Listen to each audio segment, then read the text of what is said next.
In the small, remote town of Black Hollow, nestled deep within the mountains, the days were short and the nights were long and unnervingly silent. The townspeople lived in quiet fear of the darkness, for there was an old legend that had been passed down through generations, the legend of the lurking shadows. It was said that once the sun dipped below the horizon, shadows came to life, prowling the streets in search of unwary souls. Most dismissed these stories as mere superstition, but one man knew the truth. His name was Arthur Hale, a reclusive writer who had moved to Black Hollow, seeking inspiration and solitude. Arthur's new home was an old, creaky house on the edge of town, surrounded by dense woods. From his study window, he could see the distant lights of the town flickering as night approached. The locals had warned him to stay indoors after dark, but Arthur was a skeptic. He was certain the tales were nothing more than local folklore. One evening, as Arthur sat at his desk, the sun slowly sank behind the mountains, casting long, ominous shadows. He was engrossed in his writing when he heard a faint scratching sound coming from the hallway. He paused, listening intently, but the noise stopped. Shrugging it off, he continued to write, his mind racing with ideas. But the scratching returned, louder this time, accompanied by a soft, eerie whisper. Arthur's heart pounded as he rose from his chair and crept toward the hallway. The house was dark, save for the dim light from his study. As he peered into the shadowy corridor, he saw nothing out of the ordinary. Determined to prove to himself that there was nothing to fear, Arthur decided to investigate. He grabbed a flashlight and cautiously made his way through the house.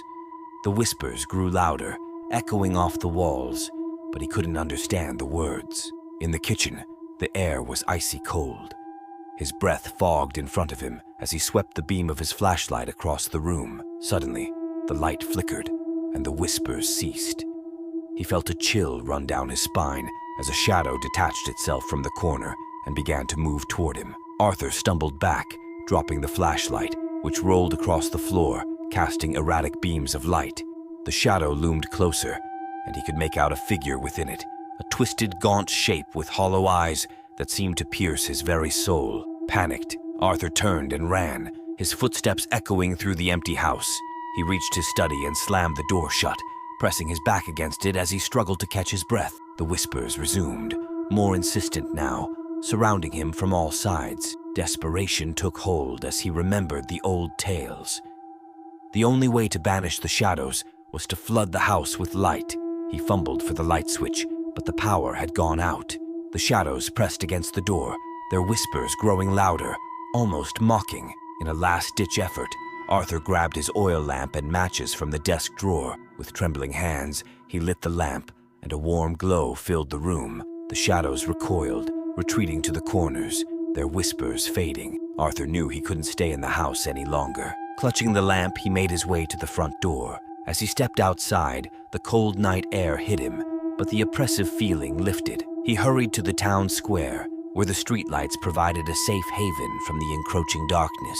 The townspeople gathered around, their faces pale with worry. They listened in silence as Arthur recounted his ordeal. The legend of the lurking shadows was all too real, and the people of Black Hollow knew they had to act. With Arthur's help, they organized a vigil, ensuring that every home was well lit and that no one ventured out alone after dark.